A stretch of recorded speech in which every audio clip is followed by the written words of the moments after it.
Welcome back, everyone. It is the third match of the day. We are going straight into the gameplay. It is OTK versus Spacestation Gaming. Yeah, honestly, this is kind of what I expected out of these two teams. We did see, actually it was yesterday in Europe, we saw the Frost Death Knight as kind of an answer for the Retribution Paladin Arms Warrior. This is a little bit different of a variant. OTK, instead of using the Arms Warrior, they're going to be bringing in the Windwalker monk. So the traditional Windwalker Death Knight, and they'll have to see how they can do. This is a really, really setup-based composition for Mez and Trill. If they can get their setups, it's going to be really crazy damage. It's going to be up to Spacestation Gaming to make sure they can survive. The big blinding sheet goes. And after that, it's going to be up to them to just try to find some pressure.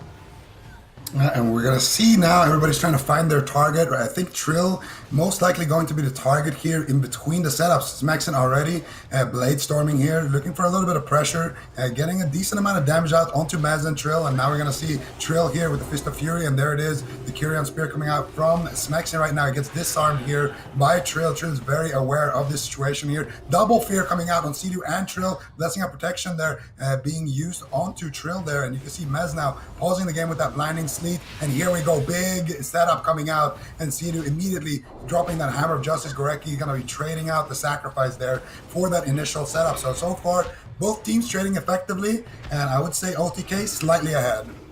All right, let's see what they can get done here. Gorecki is charging in at Sea-Doo. He gets intercepted with Ring of Peace by Trill. Nice Ring of Peace, but Trill is still under fire. Sea-Doo picks him up. Sea-Doo now in a stun. Trill in a stun. Big damage following through. Mez saves the day once again with a triple Syndragosa. Mez is laying waste right now to Spacestation Gaming with that Abomination Limb. Gorecki has no Avenging Wrath. He needs to get a Word of Glory proc on it with Awakening right now. This healing is going to be suffering quite a lot. Thugonomics still dipping low from the attack of Mez. They might get Divine Shield, maybe even the kill. Both members of the team absolutely getting decimated. Thugonomics barely holding on. One heal after the other. These Word of Glories are just getting cut through. Thugonomics hasn't been above 50% health for longer than a second at this point. They grip Gorecki into a stun. All three members of Spacestation Gaming try to spread out. They don't want to stack against the Frost Death Knight. They're going to take huge damage. Mez, time and time in this game, has totally shut down Spacestation Gaming. If he does it again, I'm not sure they're going to make it out alive. Yeah, this is scary. The double blinding sleep. Once again, Trill gets over. Can he get the double leg sweep? He does manage to find it. Once again, the chill streak putting out big damage. Thugonomics could be in some trouble, but he does have the Divine Shield, so some answers. Gorecki burning through a lot of his mana, but at the same time, I mean, Sea-Doo, he's been having to just bomb out the Holy Lights to keep his team stable, and both these teams just putting out so much damage, so much pressure that we're seeing both these Paladins, both these healers at around 50% mana already in the game. Thugonomics just using the Freedom to kite away, and that certainly is a blessing in this matchup against the Frost Death Knight. Normally, if you don't have that Blessing of Freedom, really difficult to get away from the Frost Death Knight and their Chains of Ice with Delirium and Heartstop aura, but Freedom allows them a little bit more flexibility in this matchup. Now Trill getting swapped to, caught into a Hammer of Justice. Nice dispel there by Sea-Doo, who used the Divine Shield, so trading out those cooldowns, but now with no Trinket, no Divine Shield, Trill might be on his own during the next setup. Yeah, Sea-Doo also could get swapped to here. He has the Blessing of Protection to get out of a stun, but if he gets Hammer of Justice by Gorecki, he actually could straight up die there. Nice fear here by Smexin. Sea-Doo gonna be sitting through that one. Now Blessing of Protection coming out offensively onto Thugonomics here on that Touch of Karma, and Trill taking a lot of damage here. The Kyrian Spear comes through. Sea-Doo gonna answer with his own Blessing of Protection. That is the last line of defense there on OTK, and now Trill could be completely exposed for that next go. Mez now looking to get some counter pressure going here, activating some of his damage cooldowns here to see what he can get done. Right now, it looks like Thugonomics is going to be the target of choice here. Trill as well doing a lot of damage. Sea-Doo laying in with the hammers as well as the judgment. Nice paralyzed there onto Gorecki. Sea-Doo pushing in for the Hammer of Justice. He gets it. Thugonomics in a lot of trouble. Gorecki actually going to use his sacrifice right there. Thugonomics though still in trouble. I don't think that's the ultimate sacrifice, but with that big Word of Glory, he is going to survive. And now Trill and Sea-Doo, both very exposed targets here. Mana getting taxed equally. It's anyone's game, and game number one between these upper bracket Titans in 2021. They are looking solid. They've adapted to the Paladin meta as we see three of them in game number one. Trill and Mez get set up for a triple blinding sleep, triple leg sweep. Thugonomics Blessing of Protection's out. Gorecki got left behind. They're trying to go after him. He's trying to escape with Blessing of Freedom, going after Sea-Doo. Hammers down. Trill the target. Mez protects Trill with the anti-magic zone. Will it be enough? No. Trill has to abandon its defenses. Smexin leaps over. He gets Ring of Peace away by Trill. Nice play from Trill. Trill now connecting onto Gorecki. Insane plays, swapping between defense and offense just on a whim. Trill is trying to stay aggressive, but Sea-Doo has a lot of work to heal him through this damage. He is absolutely getting chopped by Smexen. Smexen charging through, Mez spamming those chains of ice, trying to buy Trill some time and Sea-Doo some time to recover. Avenging Wrath up for Sea-Doo for a moment to stabilize the team. Mez and Trill get ready for the next attack. They've got Zwen the Tiger. They've got Pillar of Frost. They got Cinder Ghost. So there's the grip. There's the triple. Is Trill going to pop off with the Zwen? He's holding on to it, trying to bait some cooldowns, and he baits the double Avenging Wrath. Nice bait by Trill. He is going to be an absolute menace. Trill knows that he just needs to avoid damage right now, wait for those Avenging Wraths to fade, and then he is going to pounce like a tiger. Yeah, but right now, Sea-Doo, he has no mana left whatsoever. Mez could actually be a good target at this point in the game. He's getting chopped up by Smexen and Thugonomics. I think they've realized they just need to do as much damage as they can. The double blinding sleek does come in, and this is going to be a massive setup. Trill goes for the Zwen, goes for the Storm, Earth, and Fire, goes for everything. How is Thugonomics going to survive? The Divine Shield, certainly a good answer. They get double bubble in that situation, and that, I mean, OTK, they got to be feeling good about that one, but still, Trill's going to be in a little bit of trouble here. Still, Sea-Doo with nothing left to work with, caught into a blinding light. Spacestation Gaming really getting aggressive, but Gorecki struggling to heal through this damage. Trill just absolutely crushing Thugonomics. Finally, some big heals coming in. Smexen getting low as well. Both these paladins are struggling. Yeah, this could be the final moments here of the game. Trill with the Fist of Fury here doing a lot of damage. Who's going to go down first? Is it going to be Trill? Is it going to be Thugonomics? Gorecki has 0 mana. Sacrifice, the only thing keeping Thug alive right now. No bubbles here. Thug spamming out the Words of Glory. He got his wings there, and now he's going to be able to heal himself up. But if he gets stunned up in about 5 seconds when that leg sweep is ready, Thug is going to be dead. And he gets this spell there, and there it is. Blinding Sleep. Trill just needs to live a little bit longer. There we go. Big damage coming out. This has got to be the game. Shattering throw coming out from Smexen. Where's the damage to back it up? Gorecki getting swapped to, but with a beautiful blessing of protection, keeps himself alive, and now Trill is on the back foot. Oh, that grapple weapon on Smexen. Trill is avoiding damage like a king right now, but there's no mana left for either side. But there's a Retribution Paladin for Spacestation Gaming. Word of Glory. That's all I would be pressing if I was Thugonomics. There goes one Word of Glory. Just heal for Gorecki right now. Let Smexen do all the damage. Gorecki sits down for a drink. He gets even just a millimeter of mana. Double Syndragosa, Fist of Fury. Mez and Trill need to close this game out here and now. Will they be able to do it? No. Word of Glory for Thugonomics again, stabilizing the team. Trill critically low. Sea-Doo sacrifices, but he's got no mana to heal. He procs an Awakening on the Word of Glory. He needs one big Divine Toll. He might be able to heal Trill back to full. They drop the Anti-Magic Zone in desperation to protect Trill with Karma, and Trill is holding on, but still at 50% health. Holy Light after Holy Light. Divine Favor comes off cooldown. Sea-Doo charges in for a Hammer of Justice. Gorecki gets sanctuaried out. Thugonomics in the grapple weapon. They're still just cleaving them down. This is anyone's game. How on earth are they still alive at this point? Thugonomics gets closed out by the Chill Streak combo. Lord Mez is back to play. That was absolutely crazy. It was a big chill streak as well. Trill, he pulled the trigger with that Zwen and a big spinning crane kick proc and was able to just absolutely delete Thugonomics in those final moments. But what a back and forth game. Such a close call. Even 10 seconds before that, OTK, they had to use the Touch of Karma, they had to use the Anti-Magic Zone, they had to use the Sacrifice, and still Trill almost went down. That was really anyone's game. Man, that was looking really scary for both sides. Like you were saying, Van, it looked like anyone could go down at any minute, as we just did see, which really goes to show how evenly matched these two teams are. This competition, this match in particular, is going to be super intense, and I just feel like that game is going to be just like the rest of this series, Zico. These are going to be an intense couple of games here. Yeah, I mean, this is why we got these two teams always so closely matched, throughout the years, and this is why they're in the upper bracket. And I gotta say, it feels really good to see OTK back on that Windwalker DK performing that game. It really, both teams honestly played their hearts out there. Thug as well on the red. I could be wrong here, but is this a new pickup for Thug? He's been playing Demon Hunter and Destro. This is his new main. It's his new main in Shadowlands, yeah. He's a rep main. So not a bad option. Definitely not a bad option. I gotta say, I respect it a lot. Instead of going for that Affliction Warlock, Thug, he's been known as a Destro Warlock since the dawn of time, and he rather pick up the rat than go Affliction. I respect it a lot, Thug. That's gotta be a really difficult transition as well. I mean, you're not even like moving over to another caster class. You're going from like a caster to melee. I mean, how difficult is it to like, especially against a team like OTK, switch over to a melee class, Eco? Well, I think in general it's definitely very, very different, right? Because you're used to being the one who's running, but now you're the one chasing. So you definitely gotta change your mindset there. But I think with Doug specifically, since he played the Demon Hunter a lot, he's probably used to it. And for him, it's more about getting used to the mechanics and when to sank and getting used to all the support that the ret has to offer, right? So I think for him, it's more about the actual class than the role. All right, well, going on to game number 2, like we were saying already, 2 top contenders. Here we are in the upper bracket, and this is going to be a super intense series here. So for game number 2, Spacestation Gaming, definitely looking to tie it up here. What do you want to see their next move be, Vinriky?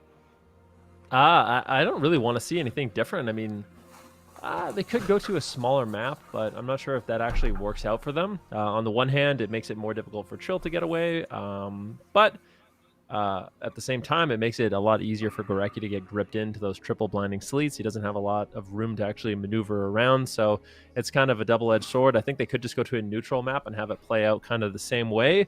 That was a really close game. I mean, they could have easily won, and this might just be one of those series where it's just back and forth, cleave mirrors the entire time. Whatever team comes out with those little outplays, those little micro victories adding up throughout the game is going to end up winning the series. And on the side of OTK, we're used to seeing Mez in that Death Knight position. Supities, this is the second time that we've seen Death Knight so far this weekend. Both of them have been Frost Death Knight as well. Why are we seeing them opting to choose Frost over Unholy? Well, Frost Death, right now the meta is about burst damage. Unholy has okay burst damage, but if you were going to compare it, it's probably tier 2 to all of the burst damage available from the top classes. So Frost is better than Unholy at burst. Burst is the meta. You're going to see Frost more than Unholy. Maybe that changes if sustained pressure ends up being more of a priority, but right now it's just all about how much damage can you do in a 3-second window or maybe a 2-second window. Frost does way more damage, especially against 2 targets. You may see Unholy against double caster over Frost because Frost wants to hit 2 targets, and if 2 targets are ranged and hard to get together, that's maybe one circumstance where Unholy ends up being better, but at that point you're probably just not playing a Death Knight. I'm curious to see if Spacestation Gaming switch off anything here, particularly if they're going to go maybe bring a Windwalker of their own, maybe an Elemental Shaman. That's kind of the comp they've been playing for a while. I was wondering if they were expecting the DK from Mez or they were expecting Windwalker Mage, because we saw in Europe a lot of the mages struggling with the Warrior Mage. So I feel like Spacestation Gaming were maybe more prepared for that with their Ret Warrior pick. It was still a very close game nonetheless. I mean, it was 0 mana on both sides, basically 0 cooldowns on both sides. Maybe it goes back to that time where both paladins bubbled. Maybe one of them should have not bubbled. I mean, it was literally just the last 15 seconds when you're out of mana is just, did you max out your damage enough? Did you maybe roll out of a hit? I mean, it's very small details that could have decided the end of that game. It may just be the same comps for the rest of the series. Yeah, and even if they aren't with teams like OTK and Spacestation Gaming, they have a pretty deep pool of compositions that they could play. And, maybe they did get a bit of a surprise in that blind pick. But I feel like teams like these, in matchups like these, Zico, that this draft process and the blind pick as well is just super crucial. Oh yeah, you want to definitely maximize your time here and really just use this time to think, talk about the game, especially when you have a matchup that was so close. You really want to just use this time. Okay, are we going to bring in the Yam here? Are we going to keep him right now on the bench and maybe go for another Cleave Mirror game? And that's the thing as well for OTK. They're the ones blind locking now in that next game. So Spacestation Gaming, they're going to know what they're up against. So you got to keep that in mind as well. You can't just pick, okay, DK and Windwalker again, and we're just going to blind lock that because then maybe Spacestation Gaming locks in something that counters it, that counters you. Instead, maybe you want to go with something like a Windwalker Fire Mage that's typically good into most of those matchups. So OTK definitely needs to use that time to think about all the different options on the side of Spacestation Gaming, and then go with the best one when they're blind, and then also remember what they want to be picking as their counter pick. Right. Yeah, and there's such a rich history with both of these teams too as well. I mean, there's really so much you could talk about. I think one of my favorite things with Spacestation Gaming that we saw them utilize a lot last year, Venruki, was like that sort of pocket pick. You know, when their heads were, when they were kind of backed up into a corner when they went on Blade's Edge Arena. Do you remember those games with these guys? Oh yeah, of course. The trampoline cleave, using the thunderstorm, using the Ring of Peace, really, really effectively to just create space. And these guys, they're incredible players. I mean, Space Station Gaming, all of them veterans at this point, competing in tournaments in the North American region, in some cases even on the big stage at BlizzCon. So definitely creative team, but right now they need to figure out an answer for this Windwalker Death Knight Paladin. I feel like for OTK, the blind lock, I don't know why they would not play Windwalker DK Paladin. I feel like it's just a solid pick for them in general. Nothing Space Station Gaming has is I think like a counter to them, so I think that is a relatively safe pick. Maybe they just want to mix it up so Space Station Gaming isn't feeling too comfortable, but that's what I would expect from them. And then for Space Station Gaming, I mean, they could bring in Chun-Li. They could play Ret Windwalker, not really popular. Play Warrior Windwalker, but I don't actually know if that is a good answer. I feel like the Warrior Ret is probably their best choice. All right, we're seeing Space Station lock in Hook Point OTK, following it up with Windwalker DK once again. Classic composition, CD on that Holy Paladin. We saw both of these teams lock in a Holy Paladin, and they ran out of mana quite quickly, Supties, in that last game here. Now that we see both compositions as well, do you think that's something that's going to happen again, or is there going to be like a utilization that they're going to try and do to sort of sustain that a little bit longer? I mean, they're healing through like the highest DPS classes all paired up together, so melee DPS are still somewhat dependent on their cooldowns, but I would say less dependent than a lot of the range specs. Like an Ellie Shaman without Stormkeeper, you're not spending too much mana to heal. Fire Mage without Combust, not spending a lot of mana to heal. But this damage is persistent. It happens all the time, even outside the windows. So they traded for cooldowns really well. That's why the game went into Dampening. But they ran out of mana because the damage of all the specs just hitting each other. There's basically no crowd control too, right? Without any range DPS, you get disarmed for 6 seconds and then you're free for the entire cooldown of that, basically, or you get stunned for 3 seconds of a minute. You're not getting polymorphed for 20 seconds and you're not getting cycloned for 20 seconds. So their damage is basically maximized, and this is really just a healer test. DPS need to avoid damage at times, like Trill and Mez and Dionysus Mexen are doing a lot of avoidance as well, but healers are really stressed out, I think, in melee cleave mirrors, just calling cooldowns, trying to maximize their mana while not underusing their healing. So maybe you have to go for a Divine Favor Flash of Light instead of Divine Favor Holy Light to get the faster heal, but you could have been more efficient. Again, it's really minor, small details that made the difference in game one, I think. Mm-hmm. Yeah, and these teams, you know, like we have said so many times before, super strong here. We're seeing both of them lock in melee compositions. Go on Hook Point. How are they going to use this map to its advantage? It's a bit of a unique one, kind of on the newer end as well in terms of maps. And now that they're both here on melee cleaves, what are we going to see them do in terms of positioning? Well, I think Space Station Gaming here, the reason why they picked this map is because they want to chop Trill up here. They're going to have, you know, 2 paladins that can remove the Touch of Karma. And for them, it's all about getting as much uptime as possible on Trill. Trill, he's playing that Windwalker, and Windwalker is a little bit kind of like a rogue in that sense, where he wants to just position, you know, go into the fight, do that double leg sweep with the Blinding Sleet, and then kind of run, go back in, use his Fist of Fury. He's going to be parrying attacks while he's channeling that, and then duck again. But if he's just staying in all the time, trading blow for blow, he is going to get absolutely crushed by the Rat and the Warrior. So for the Rat and the Warrior, they just want to have more uptime on Trill, basically, with this map. But like Ben also mentioned, it's going to be kind of scary because at any point, Gorecki can also get gripped into the fray here, and they can get those triple big chill streak setups. So it's definitely a double-edged sword here. All right, let's see if they can get it done here, if they can put a point on the board. Smexen's going after Sea-Doo. Very aggressive Zug strategy here in game number 2 on Hook Point. Love to see it in a matchup like this, but they are getting punished by Trill and Mez. That Abomination Limb rolling, Sven the Tiger out. They're going all in the opener. They need to be ready for some heavy hitting attacks. Thugonomics gets blasted down, heals himself back up with a Word of Glory. They are just both laying into each other. Endless amounts of pressure. Big recovery, but Sea-Doo gets stunned up on his heel. Will he be able to get it off in time? Triple fear by Smexen. They're pushing for the Divine Shield, but Thugonomics gets pushed back as well. Smexon goes for a Blade Storm. This is just damage, damage, damage seconds in. Yeah, full on Zug early stages of the game, but C2 was able to hold on to that Divine Shield. Spacestation Gaming was really committing for that.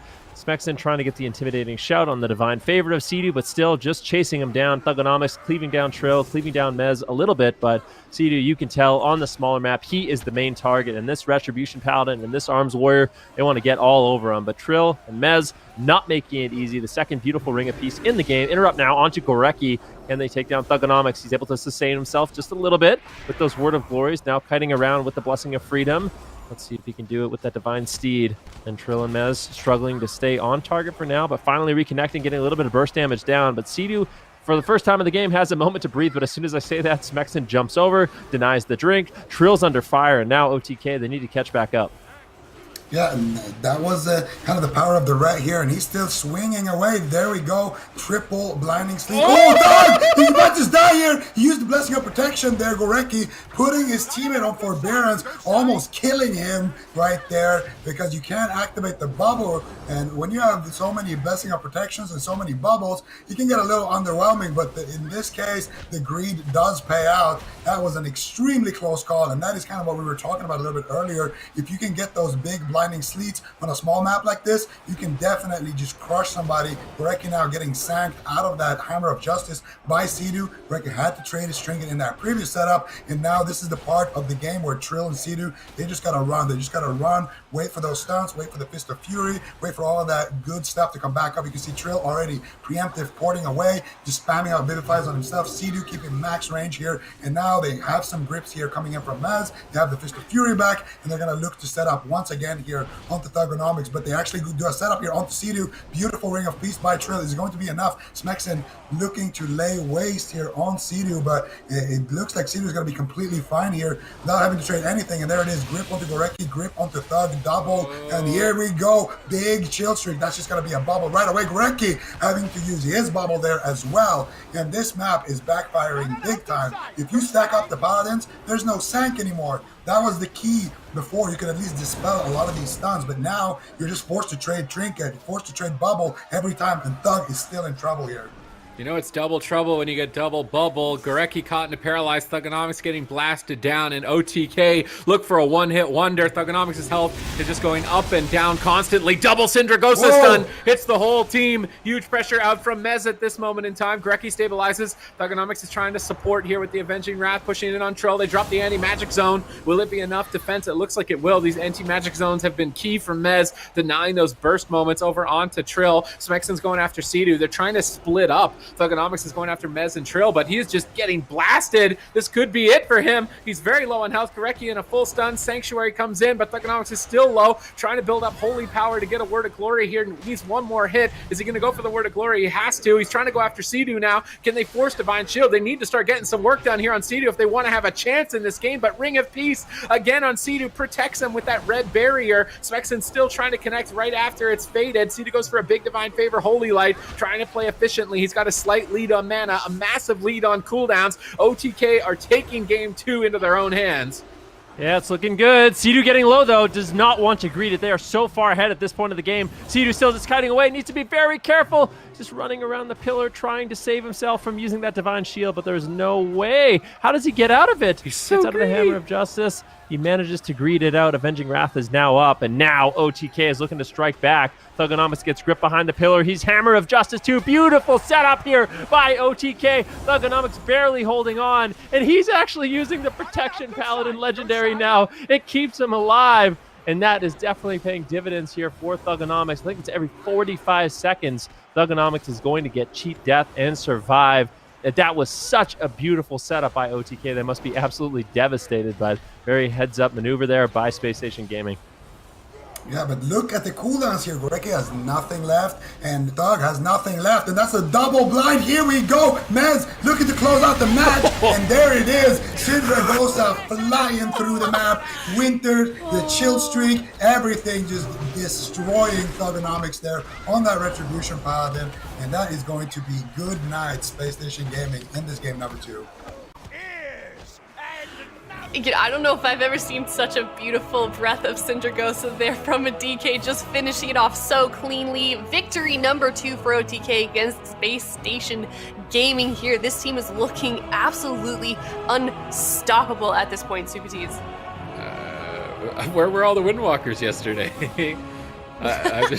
I mean, Trill is definitely making a case for Windwalker being a solid pick, especially into this Ret Warrior. Damage. Just casually doubling. I mean, Thugonomics did a lot of healing, to be fair. Most of his damage is put into healing. But still, it just seems like this is a good comp into the Warrior Ret. You have Disarm from the Windwalker, grapple weapon, a lot of mobility, chains of ice to pin targets down, kite and avoid them. It's difficult to train the healer because you get punished by the Frost Death Knight cleaving you. It just seems like overall, the Windwalker Death Knight as a cleave is a solid pick right now. Trill is obviously very well practiced in his damage rotation, I can imagine, coming off of his Race to World First. So he's definitely going to be crushing it. And now just one more win, that's going to be it. The hook point fast game, Rush Sea-Doo didn't work. So they're going to have to figure something else out. All right, let's check out that replay on hook point, how OTK secured that game number 2 victory. And this is the thing, right? You're in a checkmate position now. And that is because you are forcing out these grips on both paladins. So if Gorecki doesn't get gripped in, Gorecki can save Thugonomics. If Gorecki gets gripped in, but Thug isn't there, Thug can dispel the stun onto Gorecki, and then Gorecki can save him. But when you get both paladins like this, and also Smexen right now, looking to kind of get aggressive on Sea-Doo there, not the right time to do it, and that is going to be immediately just a delete happening from that shield streak, just bouncing between those two paladins. The Syndragosa, they still had plenty of time left in that stun lock as well, still had plenty of more damage to go as well there. So, small misplay there from Smexen, maybe trying to be aggressive there, but at the same time, it's not like he had his fear up or anything, so it's not like he could have done much to actually save that situation regardless. He just didn't want to probably stack up there with his team and make that swap even more deadly.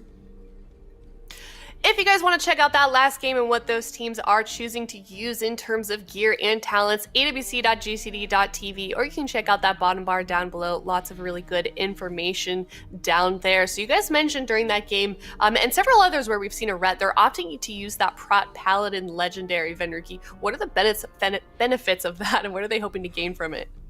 Well, basically, they're trying to survive, and Thugonomics has kind of realized he is the main target for getting taken down, and it did save him a few times in that game. Basically, what the Legendary does, I'm reading it right now, when you drop below 20% health, you become infused with the Guardian of the Ancient Kings for 4 seconds. This cannot occur for another 45 seconds, so really, really effective at keeping yourself alive. It's essentially a cheat death effect. So when they do these big setups, and they are happening every 30, 45 seconds, Thugonomics can keep himself alive. And there was a situation in the game where he actually would have gone down. So it did save him, certainly at one point in the game. But I don't know what they normally run. There's definitely a cost, an offensive cost to using that Legendary. But It looks like they're trying to just bank on surviving, maybe getting Sea-Doo out of mana and avoid getting Gib. But it just didn't work out in that game. And are there any other instances where we're seeing DPS classes use legendaries that maybe are intended for other roles like healer and tank roles? I think we said Moonkin yesterday roll with the Guardian one. Someone did that before I did it. I just want to point that out. Someone tried the tank thing before I did. I didn't think it was going to be that good. I don't think it ended up being that good. I feel like we're not going to see a Boomkin run that again. For Boomkin, was that Blackfire yesterday? Yeah, Blackfire ran the Barkskin, which is it's supposed to be a Guardian Druid legendary, where when you Barkskin, if you Barkskin in bear form, you cast Frenzy Regen. So you can cast Frenzy Regen when you're stunned. And then when Barkskin fades, if you're in bear form, it casts Frenzy Regen again. And it increases the damage reduction of Barkskin by 10%. So that seems good. It's intended for Guardian. Good. But the thing is, Boomkin trades so much damage. Like, the damage legendary for Boomkin matters a lot. That's pretty much where you're winning the game, is whenever you proc Eclipse on your Balance of All Things or your Dream Binder, you get like 10 Star Surges in a row. Would you rather trade Bear Form for 10 Star Surges, Bear Form for 100% crit on 3 Star Surges, basically? Like, you're trading a pretty big burst window, and that matters a lot for that trade. I think on Ret, you're losing a minor amount of damage. It's like a Templar's Verdict damage a little bit, but also I feel like Ret Paladins lose probably 40% of their games just because they didn't bubble. So the Prop Paladin Legendary is probably just helping them like lower that percent down a little bit. I I wonder if Spacestation Gaming should be opting to play the Shaman variant. It would be a lot more difficult for Mez to actually land his grip, because I feel like the Shaman's not going to have to stand and plant. He has a grounding totem to defend himself a little bit from just getting gripped in. If he can preemptively earthen wall the go, it might be strong. And I know that's what we saw a lot of the European teams doing yesterday when we watched them play. When they were playing the Ret Warrior, was always with a Shaman. So maybe that's something Spacestation Gaming wants to experiment with. Yeah, I mean, we do see them opting for a larger map here on Ashmane's OTK, locking in that Windwalker DK once again. These guys are using this full timer to choose their compositions. There's Windwalker Ret once again, and this was their map pick on Ashmane's. How are you feeling about this, Zico? Well, I think they had the line of thinking of, okay, let's pick small map, and we're going to run down Sea-Doo, we're going to run down Trill, and then they realized, wait a second, their setups are way harder to survive now, so let's go for the big map here so that doesn't happen. And I think we're going to see something a little bit more in line of what we saw in game number 1, where, if both teams rotate their defense very well, we could see the game being decided on, some of those micro plays, see the game being decided on some of those, the healer mana as well. Mm-hmm. We actually... Yeah, as we know, OTK very good at sort of adapting new strategies in the middle of these series here. So if Spacestation Gaming manages to pull this off, going for that larger map on Ashmane's as opposed to Hook Point, they're still going to have a really difficult series if they want to try and turn this around in their favor, Ben. Yeah, well, they made another adaptation, actually. They took Smexen off the Arms Warrior, and they're bringing in Chun-Li on the Windwalker Monk. So I think that it's big. I don't know... Well, I'll have to see. I mean, Trill is just absolutely crushing on overall damage. We'll have to see if Chun-Li is going to be able to survive, because the Windwalker Monks, they are susceptible to getting bursted down. The Arms Warrior is going to be a lot more durable, a lot tankier against what Trill and Mez are doing in this matchup. So Chun-Li, he's going to be able to put out a lot of pressure, but he has to be very careful at the same time that he's not getting caught in these double stuns, or he's going to get punished really, really quickly. And we'll have to see if that a little bit more offense is going to help out. But yeah, definitely seeing Chun-Li coming in on the Monk is exciting. Backs against the wall right now. OTK in the upper bracket, looking to send Spacestation Gaming down to the losers bracket if they can pull off one more win. Yeah, and we are gonna see Chun here on that Windwalker versus Trill. This is exactly what we want to see. These guys always going head to head, two of the absolute best Windwalkers to play the game, and we're gonna see what they can do here. Both of them right now just hitting each other, staying away from the Ret and the DK. It's like 2 1v1s happening. Chun-Li gonna be pulling the first strike here, getting a double leg sweep, but Mez actually going to be the target of choice, but he counters with a blinding sleep, double stun here. Do we have anything onto Gorecki? Gorecki immediately trades out the sacrifice, but Thug also trading out his trinket, taking a decent amount of damage there in that exchange. So I would say a small advantage here for OTK. Preemptive sack from Sea-Doo here onto Mez right there before the go happens. Trill as well taking a lot of damage here from the cleave setup. Fist of Fury coming out there as well. And now once again we got a slugfest here in the middle. Gorecki now, Hammer of Justice gonna get dispelled there, and that's gonna be the sank there from the red. Ooh, big damage! Chun-Li needs to be extremely careful here. Trades out the touch of Karma, rightfully so. Almost going down there, and they chop through the Karma. No sacrifice available here for Gorecki. Chun-Li needs to run immediately, and this is what Ricky was talking about. Chun can just get destroyed in this matchup. Yeah, they're going to get a lot of burst damage, but they also take a lot of burst damage. Now they're going after Trill with the Paralyze on Sea-Doo, trying to pressure him, finding Karma. They're trying to crack through it. That could be a risky gamble. Mez has Pillar of Frost available. They want to get set up for a triple Blinding Sleet if they can. They grip Gorecki into a Hammer of Justice. Are they swapping to the healer? Looks like they want to attack Gorecki, but now he's protected. No, Trill bounces him away from Chun-Li's Ring of Peace. I don't think they have enough damage, though, to take out Gorecki without their combo. The other advantage of the Ret and the Windwalker is they're a bit more mobile than the Warrior, so they can spread out. It's very important you spread out against a Frost Death Knight. Otherwise, you get stacked like this with a double leg sweep. Thugonomics gets swapped to. Huge pressure incoming. Sea-Doo and a Hammer of Justice, but Mez is sitting pretty with that Icebound Fortitude, reducing all the damage during that assault. Trill pulls back for a moment. Gorecki may be trying to drink, realizing they're losing on mana, on match point, facing this entire series on the line. They need to be careful. They're trying to go after Trill and still maintain mana for the late game. Cooldowns not really looking too solid at the moment for Trill here. He may need to be hesitant pushing forward. He's trying to get in there. Grecki gets stunned up. They're going after Thugonomics. Thugonomics going to spread out with that Blessing of Freedom. Chun-Li in range, waiting for that leg sweep, but it's still 30 seconds away here. Trills comes up in less than 20. Big damage. Holy Light gets gripped. Triple Syndragoso. One wombo combo. Divine Shield? How did they not get Divine Shield there? They pop the Shield of Vengeance, and they heal back up and recover. Thugonomics holds on to that patiently, but again, the entire series could have been lost there. I would be sweating if I was Space Station Gaming. Well, they did get the legendary proc, so that's how they didn't get the Divine Shield. The legendary did proc there in order to keep Thugonomics alive. The Ring of Pieces from Chun-Li have been really nice as well, kind of denying the setup. The one problem I see for Space Station Gaming is it's been difficult for Chun-Li to actually get out damage since he's on the run so consistently in this match. We'll see. Gorecki does get gripped in into a full Hammer of Justice. Actually, it wasn't a Sanctuary. I don't know what broke that Hammer of Justice, but Gorecki, it was a Divine Shield. If you get the Divine Shield, that's going to be massive for the side of OTK. Leg sweep comes in from Chun-Li, trying to get some damage out right now. Sea-Doo should be able to heal through it with that Avenging Wrath. The Anti-Magic Zone denying a lot of Thugonomics damage as well. Hammer of Justice on Sea-Doo, and Trill is still on the run. Nice Ring of Peace to just protect himself. Casting out some Vivifies. Now a big swap over onto Sea-Doo. He's got no Divine Shield. Needs to be very careful in this situation, but it looks like Chun-Li forced to play a little bit defensive right now. Sea-Doo gets a little bit more freedom in the match, casting out a Holy Light on Trill, trying to stabilize him. Blessing of Protection comes out as well, and Space Station Gaming finally getting some solid momentum in the match. Yeah, beautiful stuff here. Gorecki, though, not looking too healthy here on mana, and that could be the decider here. Trill under a heavy fire here. Sea-Doo has no breakers right there with that Divine Shield, but he does have his trinket if he needs to. Big setup coming out from OTK. Thug is going to trinket that one, and Gorecki now going to get swapped to as he has been left behind. Now Chun diving back into the fight here, and now Trill in a lot of trouble. Stun onto Sea-Doo, stun onto Trill. Nice Syndragosa there from Mez. Trill is going to also trade out his trinket. Touch of Karma going to be back up for him in about 10 seconds here, and Thug getting disarmed there by the Windwalker. Now Trill's going to be kiting, waiting for that Fist of Fury potentially. There it is. Fist of Fury going to come out. Beautiful stun there onto Gorecki. What can they force here? Chun going to trade out the Karma right there, and the pressure just keeps on going. Shield streak bouncing. Trill taking massive damage here, and he gets destroyed in that stun lock combo. And Space Station Gaming going to be putting a point on the board there.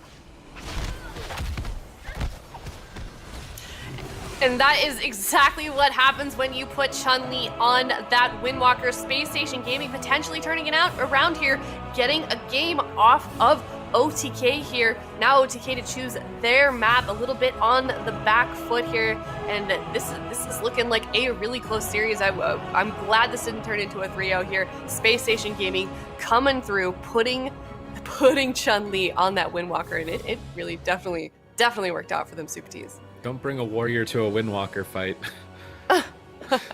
Like, you got to bring a Windwalker to beat a Windwalker here. Chun-Li steps up in this game, and the team manages to pull off a win, taking out Trill. They need to do it 2 more times, and there's also a Sam-I-Am in the wings, kind of waiting there potentially. I feel like Windwalker Mage into a Windwalker Red could do pretty decently. So Space Station Gaming have a tough blind lock in terms of what composition they want to go with. Even still, if they don't sub in Sam, that was not exactly the most pretty game. It was definitely a slugfest for both sides. So this is going to be very stressful, but I am happy to see Space Station Gaming show some signs of life, put a point on the board, and kind of take it to OTK. They're not letting him walk away with this one. I am as well. Let's take a look at that last game replay, see how Space Station Gaming took a point off of OTK. Yeah, I mean, it just comes down to Trill has no trinket. He's already traded out the Dampen Harm. Sea-Doo has no trinket, and they finally in the match get the situation where they get a stun lock on both Trill and Sea-Doo at the same time. Beautiful cross crowd control, and they're able to finish it off with the burst damage. Looks like Sea-Doo is caught into. Actually, it was just a paralyze, so just a solo setup there by Chun-Li.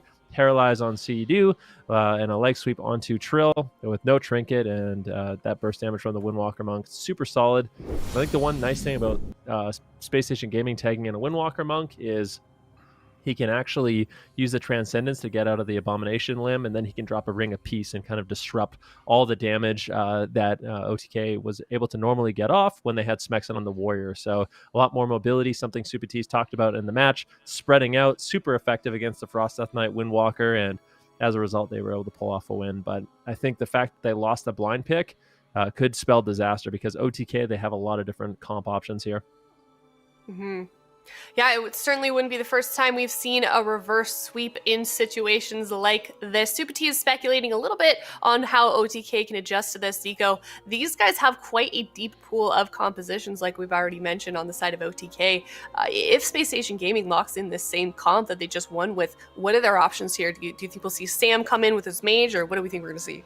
I mean, they have plenty of options, right? They can get Sam on the mage, on his Moonkin. They can have Sidu swap around on his different healers. They could go for Mez on the warrior. They just have a lot of different options. And honestly, OTK, from what I've been seeing, have been just dominating on the NA ladder. I've been seeing, Sidu on his shaman doing really well, on his priest, on his paladin. Don't think we're going to see the priest here, but, it's nice to see that these guys are really sharpening up their champion pool here for the tournament.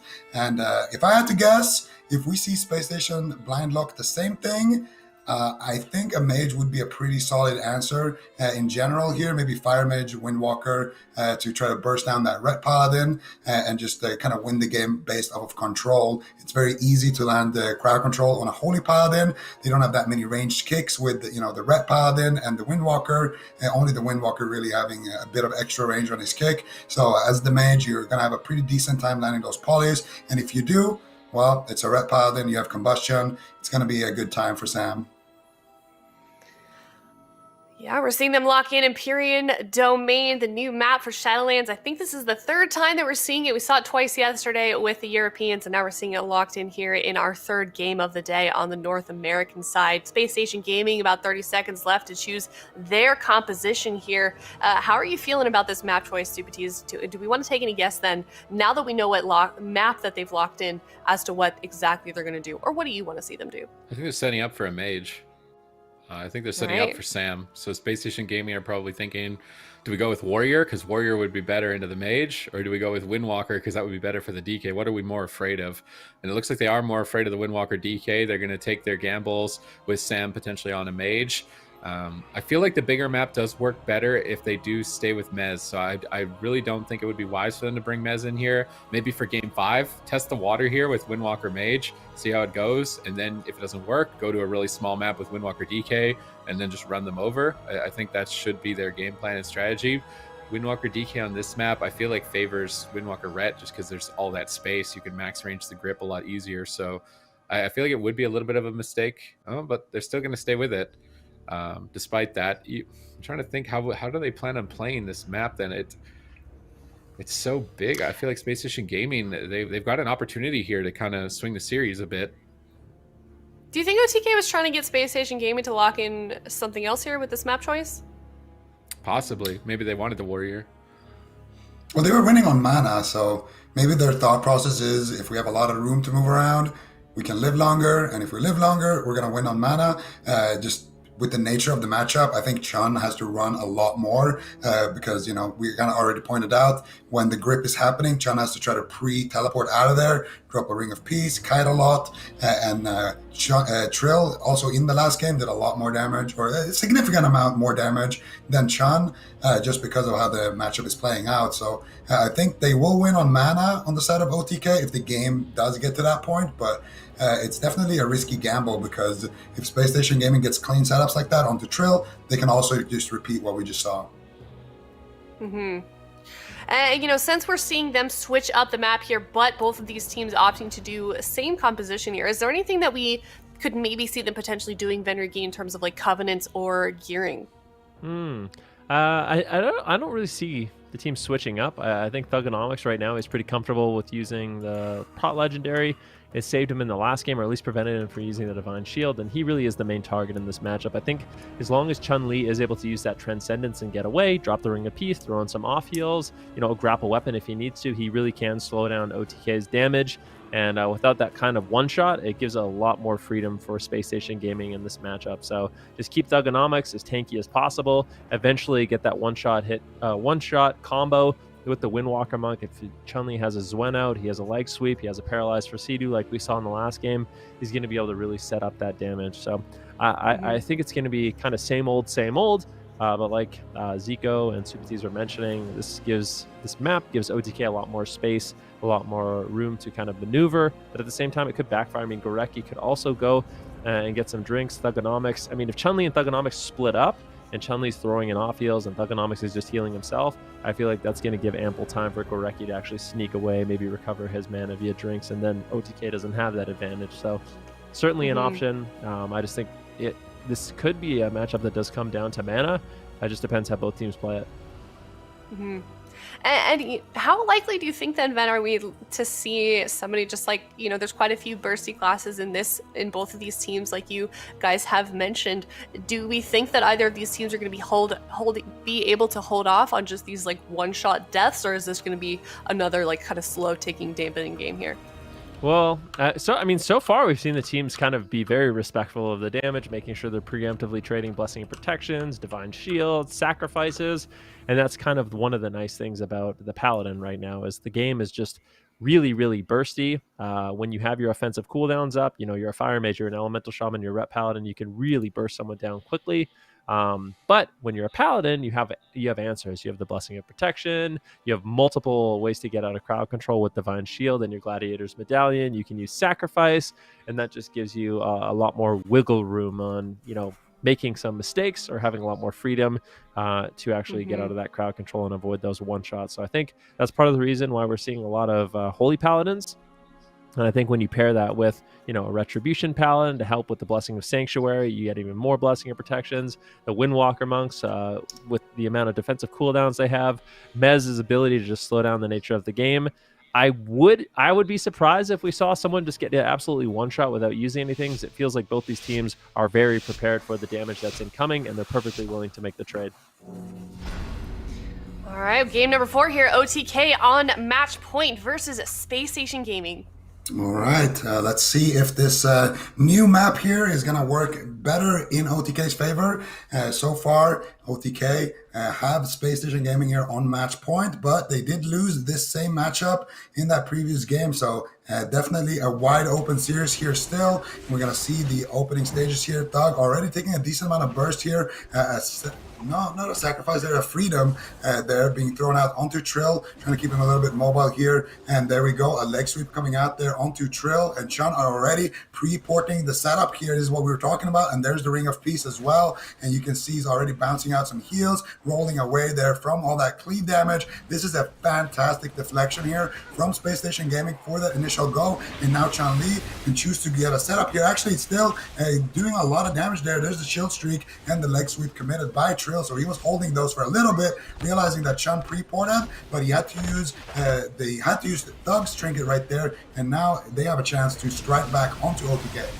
Oh, both Dwen Tigers are out right now. Sidu gets swapped to, trades out that Divine Protection, reducing some damage, popping himself back to full with Avenging Wrath. That initial exchange of Tigers has now subsided. It's going to be Mez trying to ramp up some damage. Thugonomics as well for the side of Spacestation Gaming. Do note Spacestation Gaming still on match point. If they lose this, they go down to the lower bracket. They need to win 2 in a row if they want to stay on the upper side. OTK have been crushing it with this Windwalker Death Knight. Can they continue to do so? They are banking this game on the fact that Trill and Mez can just do so much raw damage. Will raw damage be enough, though, against Spacestation Gaming and their utility, their off healing, to be able to pull off a win? Gorecki gets gripped into a stun. Chun-Li is the target. Is he going to start retreating away? Fist of Fury Turbo Fist parries the incoming attacks. They're forced to switch, although maybe they're happy to switch to Gorecki. As he gets blasted, he's going to reposition. This is the advantage of Empyrean Domain, is that there's so much space to move. Trill rolls over, gets the paralyzed. Look at that chill streak bounce. Huge pressure onto both Chun-Li and Thugonomics. Has high value chill streak from Mez. Definitely in a carry position, but mana is starting to maybe backfire. OTK are slightly behind. Chun-Li's trying to get away, trying to just have a moment to breathe, but Trill is all over him at this point in the game. Now Mez going to be looking for that double blinding sleet setup once again. Once that it's available and off cooldown, Chun-Li rolling over, getting the paralyzed over on the Sidu. Sidu actually trinketing out into a full Hammer of Justice, and now it's Trill who's on the run. Sidu might have to use more here, but Trill just preemptively using the Flying Serpent Kick. Chun-Li gets gripped away. Beautiful peels there by Mez, and beautiful kiting by Trill to avoid that situation. The Blinding Light does come in. The crowd control is unrelenting here by Spacestation Gaming, but at the same time, now Mez and Trill, they want to go. Big damage out onto Chun-Li. He's going to have to kite away. Thugonomics now the only one that can take damage, and that Transcendence from Chun-Li really shuts down those cleave setups. I think that's one of the scariest things in the game, where you are just being constantly pulled in. Thugonomics right now into a leg sweep, but it looks like Gorecki is going to be able to top him off. The the Avenging Wrath comes in with the sacrifice, and that's more than enough healing, but the Transcendences on that A-bomb limb, on all that cleave damage, just really, really crucial for Spacestation Gaming. I really like how Mez and Trill have been approaching the way Chun-Li's playing the matchup, but right now Trill on the back foot needs to run here. Sidu is going to be answering that with a big heal right there, and that sacrifice as well, of course. But back to my point there with Chun, he's been pre-porting a lot of these setups, but Trill has been holding his legs for when he comes back, kind of delaying the setup a little bit, but still getting high value with those shield streaks. So definitely high level play here for both teams. But now Chun looking to set up solo, and look at Trill trying to prepare with that Fist of Fury, but he gets hammered there by Thugonomics. Big damage coming in. Touch of Karma trades. Thug now in big trouble here. Word of Glory is coming out with those wings right there. Gorecki as well powering through with the heal. Sidu now trinketing out of a crowd control right there with the big damage coming in here. Chun almost getting taken down right there. Touch of Karma saves him in the nick of time, and Thug still in a lot of trouble. What is this damage right now? Trill, Mr. World of Warcraft, just practicing his mythic rotation, almost slaying Thug through all the healing in the game. Look at Gorecki's mana. He had a mana lead, but now he is behind.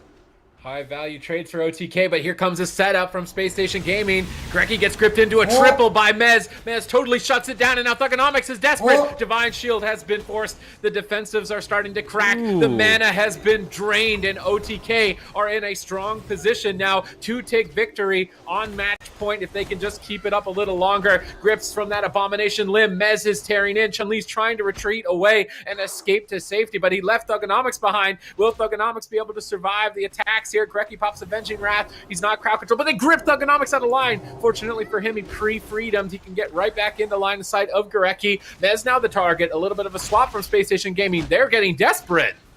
That was a blunder by Thugonomics. He had the Guardian of the Ancient Queens legendary proc, and he overlapped it with his Divine Shield. So very scary moment. And now Thugonomics is going to be very susceptible in the match. He's trying to kite away, but he's grapple weaponed. Chun-Li doing everything he can to try to just peel, but Gorecki's mana is just getting burned through really quickly as Dampening has now set foot in the game. Trill now all over Chun-Li as well, just pressure all over the place in this match. Mez just throwing out the chains of ice, getting out as much damage as possible. Sidu just playing so far away in this matchup, just able to consistently keep his team nice and healthy. Spacestation Gaming, they need to try to find some offense in the game. Dampen Harm comes out from Trill, denying that damage once again. Full Hammer of Justice does land, but once again, Mez shuts it down with the double blinding sleet. Actually, Thugonomics able to get a little bit of pressure, but it looks like Trill should be able to survive. But man, what a back and forth game this is. Really, really nice shutdown there from Mez, but Trill's not out of the woods yet. They're swapping to Sidu. Nice Ring of Peace there on the anti-magic zone, but the anti-magic zone did enough. Mez shutting down. Two goes back-to-back. Gorecki sitting down for a drink. Sidu stops him. Double leg sweep coming in. This could be it here. Gorecki might need to use his Divine Shield there, but he does get the sacrifice out, and he's Trinket there. Chun still in a lot of trouble, though. Hiding a little bit back and forth here, realizing that Mez still has a decent amount of cleave damage. Doesn't want to be stacking with his red pala. Now he gets the freedom, and now Chun looking to set up here. Who he's going to go for right now. Still kiting a little bit here, and now looking to go after Sidu here. Big push coming out. Sidu going to be using every man for himself, but Chun now getting crushed here in the setup. The Syndra Ghost hits Gorecki across the map, and he has to bubble through out of that one. Chun-Li barely lives that setup, and that was the final cooldown for Spacestation Gaming. Chun-Li dancing with death here towards what could be the final moments of match point. Will he be able to stay alive and get pressure out at the same time? A stressful moment. He's on the run once again, using Ring of Peace, trying to protect himself. But now Thugonomics getting swapped too. Gorecki gets gripped in. No stun, though. Maybe they don't need it. They can just win with raw damage at this point. Gorecki's completely out of mana. OTK are in the driver's seat at this point. Chun-Li is trying to max range Mez. Mez is moving in, trying to maybe swap over to Gorecki. Not 100% sure. Here we see the Hodge blinding light. They're swapping to Sidu. They're looking for a one-hit wonder. Is Sidu ready for this attack? He's very low on health. Trill is trying to support. He does patiently hold on to Divine Shield. Will he get away with this, though? Is Sidu actually going to get away with not having to shield? It looks like he will. He's moving in onto Gorecki. Hammer's down. Does he have a Hammer of Justice? He's not going for it. Waiting for the cross stun potentially, and that could just be it. They're looking to close it out, and that's more than enough. Zwen the Tiger, Pillar of the Frost, Wombo Combo, OTK are back to play. These guys put so much heart into that series against OTK, but it just wasn't quite enough. They are going to take that victory 3-1, sending Spacestation Gaming down to the lower bracket. They're going to face off against Golden Guardians later on in this tournament. But what a series by OTK. Spacestation Gaming, certainly no easy match for them, but 3-1, pretty solid start to their season so far in Shadowlands, Zico. Yeah, I mean, they're already in the best seat of the house. They already qualified for a guaranteed top 3 finish here. So they're going to be opening up the season strong. They're going to be waiting in that upper bracket final for a match tomorrow. So really good stuff there for OTK. And, you know, you got to love what Spacestation Gaming did there when they tagged in Chun-Li. But unfortunately for them, OTK played one match and then they realized, okay, these are some of the adaptations we need to make. And then they came back stronger here in that last game. So definitely well played on both sides. But that means we are going to be seeing Spacestation Gaming dropping down to that lower bracket.